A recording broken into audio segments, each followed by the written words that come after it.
Hi guys, so in this video we are going to discuss about the contributions of John Milton and also the very not Dr. Johnson, Samuel Johnson to the English language. So ഇവർ രണ്ടുപേരും English ലാംഗ്വേജിലേക്ക് contribute ചെയ്തിട്ടുള്ള അവരുടെ കോൺട്രിബ്യൂഷനെ കുറിച്ചാണ് നമ്മൾ ഇന്ന് discuss ചെയ്യാനായിട്ട് പോകുന്നത്. നമ്മൾ ഡിസ്കസ് ചെയ്ത് വന്നിരുന്നത് the contribution of major writers in to English language. നമ്മൾ ചോസറിനെ കുറിച്ച് പറഞ്ഞിട്ടുണ്ട്, ചോസറിൻ്റെ കോൺട്രിബ്യൂഷൻസിനെ കുറിച്ച് പറഞ്ഞു, ഷേക്സ്പിയറിൻ്റെ കോൺട്രിബ്യൂഷൻസിനെ കുറിച്ച് പറഞ്ഞു, സ്പെൻസറിൻ്റെ കോൺട്രിബ്യൂഷൻസിനെ കുറിച്ച് പറഞ്ഞു. ഇനി നമുക്ക് നെക്സ്റ്റ് ആയിട്ട് പറയാനുള്ളത് മിൽട്ടൻ്റെ അതേപോലെ തന്നെ ഡോക്ടർ സാമുവൽ ജോൺസന്റെ ഇംഗ്ലീഷ് ലാംഗ്വേജിലേക്ക് നടത്തിയുള്ള vocabulary, non vocabulary, sentences and contributions. Okay, let's begin with John Milton. John മിൽട്ടനെ കുറിച്ച് പറയുമ്പോൾ തന്നെ നമുക്ക് ഓർമ്മ വരുന്ന ഒരു എപ്പിക് റൈറ്റിംഗ് എന്ന് പറയുന്നത് മിൽട്ടന്റെ പാരഡൈസ് ലോസ്റ്റ് എന്ന് പറയുന്ന, സ്വർഗം നഷ്ടപ്പെട്ടു എന്ന് പറയുന്ന സെയ്റ്റന്റെ ഫാളിനെ കുറിച്ചുള്ള ഒരു വർക്കാണ്. ആ വർക്കിനെ കുറിച്ച് പറയുകയാണെന്നുണ്ടെങ്കിൽ നമുക്കറിയാം, ഒരു ഇംഗ്ലീഷ് സ്റ്റുഡൻറ്റും ഒരു PG സ്റ്റുഡൻറ്റ് അല്ലെങ്കിൽ ഒരു ലിറ്ററേച്ചർ സ്റ്റുഡൻറ്റ് പാരഡൈസ് ലോസ്റ്റ് പഠിക്കാതെ കടന്നു വരില്ല. അത്ര ഇമ്പോർട്ടൻ്റ് ആയിട്ടുള്ള ഒരു വർക്കാണ് ഇംഗ്ലീഷ് ലിറ്ററേച്ചർ സ്റ്റുഡൻസിനെ സംബന്ധിച്ച് പാരഡൈസ് ലോസ്റ്റ് എന്ന് പറയുന്നത്. സോ ഈ പാരഡൈസ് ലോസ്റ്റിലൂടെ തന്നെ മിൽട്ടൺ എന്ത് ചെയ്തിട്ടുണ്ട്, കുറേ അധികം ഇംഗ്ലീഷ് ലാംഗ്വേജസ്, എക്സ്പ്രഷൻസും ഇഡിയംസും അതേപോലെ തന്നെ സെൻറ്റൻസസ് ഒക്കെ ഇംഗ്ലീഷ് ലാംഗ്വേജിലേക്ക് കോൺട്രിബ്യൂട്ട് ചെയ്തിട്ടുണ്ട്. നമുക്കെല്ലാം അറിയാം, ഒരു ഓൾഡ് ഇംഗ്ലീഷ്, മിഡിൽ ഇംഗ്ലീഷ് ഡയലക്റ്റിലാണ് എന്ത് ചെയ്തിട്ടുള്ളത്, പാരഡൈസ് ലോസ്റ്റ് എഴുതിയിട്ടുള്ളത്. പക്ഷേ ന്യൂ ഇംഗ്ലീഷിലേക്ക് ട്രാൻസ്ലേറ്റ് ചെയ്തപ്പോൾ നമുക്ക് കുറേയധികം വേർഡ്സ് അതിൽ നിന്ന് കിട്ടി ഉപകാരപ്പെടുകയും ചെയ്തിട്ടുണ്ട്. So let's read about and let's study about John Milton. Apart from the outstanding position of Milton as a model and exemplar of English poetic fiction, he is of interest in at least three ways of the student of the English language.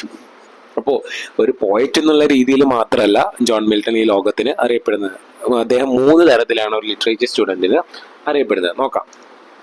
He had ideas on spelling which he experimented. He was a student of language and supreme practitioner in it, and he added a number of words and phrases to the literary vocabulary, if not to the spoken. ഒരു writing അതേപോലെ തന്നെ ഒരു പോയറ്റിനെതിലുപരി English ലാംഗ്വേജിലേക്ക്, സ്പെല്ലിങ്ങിലേക്ക്, വൊക്കാബുലറിയിലേക്ക് ഏറ്റവും കൂടുതൽ contribute ചെയ്തിട്ടുള്ള ഒരാളും കൂടി ആയിട്ടാണ് നമ്മൾ ജോൺ മിൽട്ടനെ കൺസിഡർ ചെയ്യുന്നത്. Okay, though he was not a spelling reformer, he was keenly concerned about spelling in his later life of aesthetic reasons. അപ്പോൾ അത്ര വലിയൊരു സ്പെല്ലിംഗ് റിഫോമർ അല്ലെങ്കിലും സ്പെല്ലിങ്ങിൻ്റെ കാര്യത്തിൽ ഏറ്റവും കൂടുതൽ ശ്രദ്ധ കേന്ദ്രീകരിച്ചിരുന്ന ഒരാളായിരുന്നു ജോൺ മിൽട്ടൺ.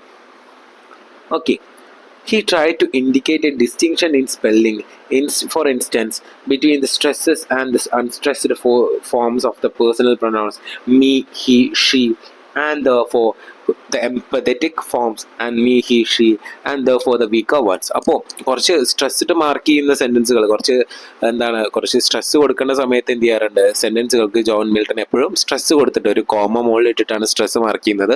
അത് കൊടുത്തിട്ടാണ് ജോൺ മിൽട്ടൺ മാർക്ക് ചെയ്യാറ്. അപ്പോൾ സ്പെല്ലിങ്സിനും ഏറ്റവും കൂടുതൽ ഇമ്പോർട്ടൻസ് കൊടുക്കുന്നു എന്ന് പറയുമ്പോൾ തന്നെ നമുക്ക് ഇന്ന് മനസ്സിലാക്കാം ആ സ്ട്രെസ് മാർക്കിങ്ങിൽ ജോൺ മിൽട്ടൺ എത്രത്തോളം കെയർഫുൾ ആയിരുന്നു. അല്ലാത്ത സമയത്ത് സ്ട്രെസ് കൊടുക്കാത്ത സമയത്ത് സെൻറ്റൻസിന് ജോൺ മിൽട്ടൺ അത് ഇടാറുണ്ടായിരുന്നില്ല. Okay, he took measures to ensure that the reader alone should know by the spelling whether the ending of weak past participle in the D was to be pronounced as a separate syllable, ed, or not. And he also insisted on ending such words attempt rather than D whenever a natural pronunciation suggested it. അപ്പോൾ ഈ ED എന്നുള്ള form അതുവരെ D എന്നുള്ളതായിരുന്നു pronounce ചെയ്തിരുന്നത്. So ED എന്നുള്ള form end ചെയ്യുന്ന വാക്കുകൾ എന്ത് ചെയ്തിട്ടുണ്ട്, മിൽട്ടൺ കോൺട്രിബ്യൂട്ട് ചെയ്തിട്ടുണ്ട്. അതേപോലെ തന്നെ എൻഡിങ് സിലബിൾസിനും ഇമ്പോർട്ടൻസ് കൊടുത്ത ഒരാളായിരുന്നു ജോൺ മിൽട്ടൺ എന്ന് പറയുന്നത്. Milton preferred the form nearest to the actual sound. He used sovereign, the sovereign, and archaic, and inland for island. Milton had no influence on English spelling. അപ്പോൾ മിൽട്ടനെ കുറിച്ച് പറയുകയാണെന്നുണ്ടെങ്കിൽ മൂപ്പരുടെ പ്രൊനൗൺസിയേഷനിലും സ്പെല്ലിങ്ങിലും നമുക്ക് കുറച്ച് മാറ്റങ്ങളായിട്ട് കാണാൻ പറ്റും. So he use the word sovran instead of sovereign. Sovereign എന്നുള്ള വേർഡ് മൂപ്പര് പ്രൊനൗൺസ് ചെയ്യുന്നത് സോവറാൻ എന്നായിരുന്നു. അതേപോലെ തന്നെ ആർട്ടിക് എന്നായിരുന്നു ആർട്ടിക് എന്നുള്ള വേർഡ് പ്രൊനൗൺസ് ചെയ്തിരുന്നത്. He pronounced island and used the grammar of inland for island. Okay, His printers did not carry out his ideas and these ideas were not consistently or throughoutly worked out. അപ്പോൾ ഇത്തരത്തിലൊക്കെ പറയുകയായിരുന്നെങ്കിൽ consistent ആയിട്ട് ഇത്ര മാറ്റങ്ങളൊന്നും Milton വരുത്തിയിരുന്നില്ല. അതുകൊണ്ട് തന്നെ വലിയ impact ഒന്നും സ്പെല്ലിങ്സിൽ മിൽട്ടൻ്റെ ഭാഗത്ത് നിന്ന് നമുക്ക് കാണാനായിട്ട് പറ്റുന്നില്ല. In a learned age, when Latin was still the language of philosophy and science, Milton voiced a preoccupation with the possibilities of the native language and proclaimed his faith in English as having potentially all the qualities needed for the highest poetry. അപ്പോൾ Latin പീക്കിൽ നിൽക്കുന്ന സമയത്താണ് paradise lost ഒക്കെ Milton എഴുതുന്നത്. അപ്പോൾ ലാറ്റിനാണ് എല്ലാവരും വായിക്കുന്ന ഭാഷ, എല്ലാവരും അറിയപ്പെടുന്ന ഭാഷ എന്നൊക്കെ മിൽട്ടൺ അറിയാം. എന്നിട്ടും ലാറ്റിൻ ഒഴിവായിക്കൊണ്ട് തൻ്റെ സ്വന്തം ഭാഷയായിട്ടുള്ള ഇംഗ്ലീഷിൽ പോയംസ് എഴുതാനാണ് എന്ത് ചെയ്യുന്നത്, മിൽട്ടൺ ചൂസ് ചെയ്യുന്നത്. Okay, Milton proved himself a critic of the linguistic usages of some of his contemporary poets, Anarch and Archangelic, Satanic, etc. അപ്പോൾ തൻ്റെ മുന്നേയുള്ള കുറച്ച് പോയിറ്റ്സ് ഉപയോഗിച്ചിട്ടുള്ള ഈ വേർഡ്സുകളൊക്കെ എന്ത് ചെയ്യാൻ തുടങ്ങി, മിൽട്ടൺ ക്വസ്റ്റ്യൻ ചെയ്യാൻ തുടങ്ങി. അനാർക്ക്, ആർച്ചേഞ്ചലിക്, സേറ്റനിക് പോലെയുള്ള വാക്കുകളൊക്കെ മിൽട്ടൺ ക്രിട്ടിസൈസ് ചെയ്തിട്ടുണ്ട്.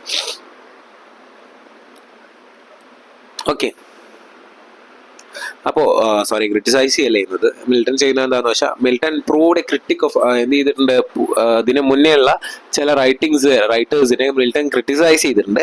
പക്ഷേ അനാക്ക്, ആർച്ചേഞ്ചലിക്, സേറ്റനിക് എന്നുള്ള വേർഡൊക്കെ കോൺട്രിബ്യൂട്ട് ചെയ്തത് മിൽട്ടൺ. ഇത് മിൽട്ടൻ്റെ കോൺട്രിബ്യൂഷൻസ് ആയിട്ടാണ് ഇംഗ്ലീഷ് ലാംഗ്വേജിലേക്ക് കാണപ്പെടുന്നത്.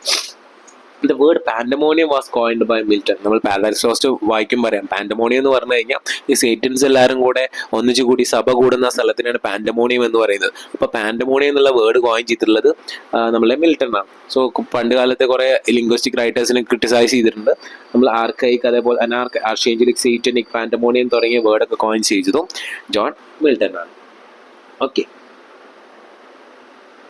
precious being, from noon to Devi Eve, the gorgeous east, a heaven on earth, confusion was confounded, the human face divine, barbaric, pearl and gold, writ large, fresh roots and pastures, fallen off evil days, etc. are some of the words expression, which are the expression which is coined by Milton to the English language. ഈ പറഞ്ഞതൊക്കെ എന്താണ്, English ലാംഗ്വേജിലേക്ക് Milton കൊടുത്തിട്ടുള്ള poetic expressions ആണ്. Okay, while boyhood and girlhood belong to the 18th century, hardihood is supposed to have been coined by മിൽട്ടൺ. Boyhood, girlhood എന്നുള്ളതൊക്കെ 18th സെഞ്ചുറിയിൽ കണ്ടുപിടിച്ചതാണ്. പക്ഷേ ഹാർഡിഹുഡ് എന്നുള്ള വേർഡ് കണ്ടുപിടിച്ചത് ജോൺ മിൽട്ടൺ ആണ്. He also popularised words like argument, complicated, devote, obnoxious, sagacious, officious, sublime, et cetera. നമ്മൾ ഫൈസോസോ സബ്ലിമിറ്റി ഒക്കെ പഠിച്ചിട്ടുണ്ട്, അത് മിൽട്ടൺ അല്ല. പക്ഷേ സബ്ലൈം എന്നുള്ള വേർഡ് കണ്ടുപിടിക്കുന്നത്, ഒഫീഷ്യസ്, സെഗേഷ്യസ്, ഒബ്നോഷ്യസ്, ഡിവോട്ട്, കോംപ്ലിക്കേറ്റഡ്, ആർഗ്യുമെന്റ് എന്നുള്ള ഈ വേർഡ്സൊക്കെ കണ്ടുപിടിക്കുന്നത് ജോൺ മിൽട്ടൺ ആണ്. Milton's English has often been objected to an extremely Latinate. So Latin ലാംഗ്വേജുമായിട്ട് ഏറ്റവും കൂടുതൽ ബന്ധമുള്ള അല്ലെങ്കിൽ ഡിഫറൻസ് നമ്മൾ കണക്ഷൻ ഉള്ളൊരു ഇംഗ്ലീഷാണ് മിൽട്ടൺ ഉപയോഗിച്ചിരുന്നതാണ് എല്ലാവരും പറയപ്പെടുന്നത്. But he was only trying to convey the effective meaning of the Latin words to his fit audience. So മൂപ്പര് ഒരു ലാറ്റിൻ ഇംഗ്ലീഷ് തർജ്ജമ ചെയ്യല ചെയ്തത്. എന്താ ചെയ്തതെന്ന് വെച്ചാൽ ലാറ്റിനിലുള്ള വേർഡ്സ് ഇംഗ്ലീഷിലേക്ക് തർജ്ജമ ചെയ്യുന്നതിലൂടെ ആ ലാറ്റിൻ കാര്യങ്ങൾ, ലാറ്റിനിൽ എഴുതിയിട്ടുള്ള വേർഡ്സിൻ്റെ മീനിങ് ഇംഗ്ലീഷിലേക്ക് കൊണ്ടുവരുന്നത് എന്താണ്, അത് ഇംഗ്ലീഷിൽ ഓഡിയൻസിന് വായിക്കാൻ പറ്റുന്ന രീതിയിൽ അല്ലെങ്കിൽ വായിച്ചാൽ മനസ്സിലാവുന്ന രീതിയിൽ കോൺട്രിബ്യൂട്ട് ചെയ്യണം അല്ലെങ്കിൽ ട്രാൻസ്ലേറ്റ് ചെയ്യണം മിൽട്ടൺ ചെയ്തത്. It is true that Milton's syntax is not fully intelligible to any one of the conversant with Latin construction which are reproduced in English. But what puzzles on strikes unnatural modern readers would have seemed most natural and appropriate on his contemporaries. So അത്ര ആപ്റ്റായിട്ടുള്ള substitute words ഒന്നും ഉപയോഗിച്ചിട്ടുള്ള ലാറ്റിനിൽ നിന്ന് ഇംഗ്ലീഷിലേക്ക് translation നടത്തിയതെങ്കിലും പക്ഷേ നമുക്ക് മനസ്സിലാവുന്ന തരത്തിലാണ് ലാറ്റിനിൽ നിന്ന് ഇംഗ്ലീഷിലേക്കുള്ള ട്രാൻസ്ലേഷൻസ് മിൽട്ടൺ നടത്തിയിട്ടുള്ളത്. ഓക്കെ, മൂപ്പരുടെ ഏറ്റവും കൂടുതൽ വേർഡ്സ് നിങ്ങൾ ഇതിൽ പഠിച്ചു വെക്കേണ്ടത് എന്താണ്, മിൽട്ടൻ്റെ കോൺട്രിബ്യൂഷൻസിൽ കുറച്ച് വേർഡ്സ് നോട്ട് ചെയ്ത് വയ്ക്കാം. Thus, in spite of being one of the grandmasters of English poetry and being the owner of grand style, which is a style of poetry coined by John Milton, Milton has left some notable works on the English language. കുറേ വർക്കുകൾ എന്ത് ചെയ്യുന്നുണ്ട്, English ലാംഗ്വേജിന് വേണ്ടി Milton contribute ചെയ്തിട്ടുണ്ട്. അതിൽ ഏറ്റവും കൂടുതലായിട്ട് നമുക്ക് പറയാൻ പറ്റുന്ന ഏതാണ്, പാരഡൈസ് ലോസ്റ്റ് തന്നെയാണ്. അതിൽ നിന്ന് വന്ന വേർഡ്സ് ആണ് നമ്മൾ ഈ argument, complicated, devote, obnoxious, sagacious, അതേപോലെ തന്നെ ഗോർജിയസ്, ഈസ്റ്റ് എന്നീ pearl of gold, world, pandemonium, അനാക്ക്, ആർച്ചേഞ്ചലിക്, സേറ്റനിക് എന്നുള്ള ഈ വേർഡ്സുകളൊക്കെ. ഓക്കെ, ഇതിലൊരു 4-5 നിങ്ങൾ പഠിച്ചു വയ്ക്കുക. Okay, so that's all about John Milton. Now we are moving to Dr. Johnson, Dr. Samuel Johnson and his contribution to English literature. Dr. Johnson, his dictionary came out with words of crazy characters such as cox and fun. He labeled the words. The cox and fun എന്നുള്ള words ഒക്കെ മൂപ്പര് എന്ത് ചെയ്യുന്നുണ്ട്, English ലാംഗ്വേജിലേക്ക് മൂപ്പരുടെ ഡിക്ഷണറിയിലൂടെ കൊണ്ടുവരുന്നുണ്ട്. But certain writers of the past took very different attitude towards popular creations of this kind. A word like rowdy, bogus, boner, rollicking began to be used in their poetry. അപ്പോൾ ഇതൊക്കെ ആരുടെ contributions ആയിരുന്നു? ഈ words ഒക്കെ നമ്മുടെ Samuel ജോൺസന്റെ contributions ആയിരുന്നു. ഇതെന്ത് ചെയ്യാൻ തുടങ്ങി? റൈറ്റേഴ്സ് ഇതൊക്കെ ഉപയോഗിച്ചിട്ട് അവരുടെ റൈറ്റിംഗ്സിൽ എഴുതാനായിട്ട് തുടങ്ങണം. This was all the contributions of doctor Samuel Johnson. Dr. Johnson, in spite of his declaration that he had rarely used a word without the authority of the previous writer, added a considerable number of learned words to the language. So മൂപ്പര writings എഴുതുന്നുണ്ടെങ്കിലും നമ്മൾ authenticity ആര് കൊടുക്കാറുണ്ട്? അത് കണ്ടുപിടിച്ച ആളുകൾക്ക് കൊടുത്തിട്ടാണ് മൂപ്പരുടെ റൈറ്റിംഗ്സിൽ ആ വേർഡ്സ് റീഇൻറ്റർപ്രറ്റ് ചെയ്യാറ് അല്ലെങ്കിൽ ഇൻട്രൊഡ്യൂസ് ചെയ്യാറ്. ഓക്കെ, അതേപോലെ തന്നെ കുറേയധികം ന്യൂ വേർഡ്സ് നമ്മളുടെ സാമുവൽ ജോൺസൺ എന്ത് ചെയ്തിട്ടുണ്ട്? ഇംഗ്ലീഷ് ലാംഗ്വേജിലേക്ക് ആഡ് ചെയ്തിട്ടുണ്ട്. അതിനുള്ള എക്സാമ്പിൾസ് ആണ് acrimonious, literature, comic, etiquette, fresher, picnic, persiflage are some of the words contributed by Lord Chesterfield. Excise is apparently a Dutch word which was borrowed when the system of taxation was borrowed from Holland in 1643. അപ്പോൾ നമ്മൾ പറഞ്ഞു കഴിഞ്ഞാൽ Lord ഷെസ്റ്റർഫീൽഡ് കണ്ടുപിടിച്ചിട്ടുള്ള വാക്കുകളാണെന്നുണ്ടെങ്കിലും ഇത് introduce ചെയ്യുന്നത് John Milton ആണ്. Okay, അയാൾക്ക് credit കൊടുത്തിട്ടാണ് John Milton ഇത് ഇൻട്രൊഡ്യൂസ് ചെയ്യുന്നത്. ഇംഗ്ലീഷിലേക്ക് കൊണ്ടുവരുന്നത് ജോൺ മിൽട്ടൺ അല്ല, ഡോക്ടർ സാമുവൽ ജോൺസൺ ആണ്. എങ്കിലും ഇത് കണ്ടുപിടിച്ചിട്ടുള്ളത് നമ്മുടെ ലോർഡ് ഷെസ്റ്റർഫീൽഡ് ആയിരുന്നു. പക്ഷേ ഇംഗ്ലീഷിലേക്ക് ഇത് ആദ്യമായി ഇൻട്രൊഡ്യൂസ് ചെയ്തു തന്നെ ഇത് അറിയപ്പെടുന്നത് ആരുടെ പേരിലാണ്? ഡോക്ടർ സാമുവൽ ജോൺസന്റെ പേരിലാണ്. Still he gave credit to Lord Chesterfield. അത്രയും നല്ലൊരു മനുഷ്യനായിരുന്നു എന്നാണ് പറയുന്നത്. Excise is apparently a Dutch word which was borrowed from the system of taxation was borrowed from Holland. ഇപ്പം എന്ത് ചെയ്യുന്നത്? നമ്മളെ എക്സൈസ് എന്നുള്ള വേർഡൊക്കെ കോയിൻ ചെയ്യുന്നത് ജോൺസൺ ആണ്. പക്ഷേ അതിന്റെ ഒറിജിനൽ ഓതർക്ക് അതിന്റെ ഓതൻസിറ്റി ആര് കൊടുക്കുന്നുണ്ട്? ഡോക്ടർ ജോൺസൺ കൊടുക്കുന്നുണ്ട്. Dr. Johnson defined it in his dictionary as a hateful tax levied by wretches. ആ വേർഡ് എന്ത് ചെയ്യുന്നുണ്ട്? ഹേറ്റ്ഫുൾ ടാക്സ് എന്നുള്ള വേർഡായിട്ട് റീഇൻട്രൊഡ്യൂസ് ചെയ്യുന്നത് ജോൺസൺ ആണ്. Dr. Johnson objected along with Dryden and the tendency of taking the whole phrases either as they stand in French or through translation. Dryden എല്ലാവരും കുറ്റപ്പെടുത്തുന്ന ഒരാളാണ്. അപ്പോൾ എന്ത് ചെയ്യണം? ഡ്രൈഡൻ ഒരു ക്രിറ്റിസിസം ആയിട്ടാണ് നമ്മളുടെ ജോൺസൺ ഇവിടെ വരുന്നത്. ഓക്കെ, ഹോൾ ഫ്രേസസ് എടുത്തിട്ടാണ് എന്ത് ചെയ്യുന്നത്? ഫ്രഞ്ചിൽ നിന്ന് ട്രാൻസ്ലേഷൻ നടത്തുന്നത് ഡ്രൈഡൻ എന്ന് പറഞ്ഞിട്ടാണ് മൂപ്പരെ ക്രിട്ടിസൈസ് ചെയ്തത്. C.L. Wren remarks that it would be an exaggeration to say that Dr. Johnson's dictionary fixes English spelling. അപ്പോൾ നമ്മൾ ഡോക്ടർ ജോൺസൺ ആണ് ഇംഗ്ലീഷ് സ്പെല്ലിങ്ങിന്റെ റിഫോർമേഷൻ നടത്തിയെന്നൊക്കെ പറഞ്ഞു കഴിഞ്ഞാൽ റെന്നിന് സംഭവിച്ചെന്താണ്? അത് കുറച്ച് കൂടി പോകും അല്ലെങ്കിൽ കൂടുതലായി പറഞ്ഞതായി പോകും എന്നൊക്കെ പറയുന്നുണ്ട്.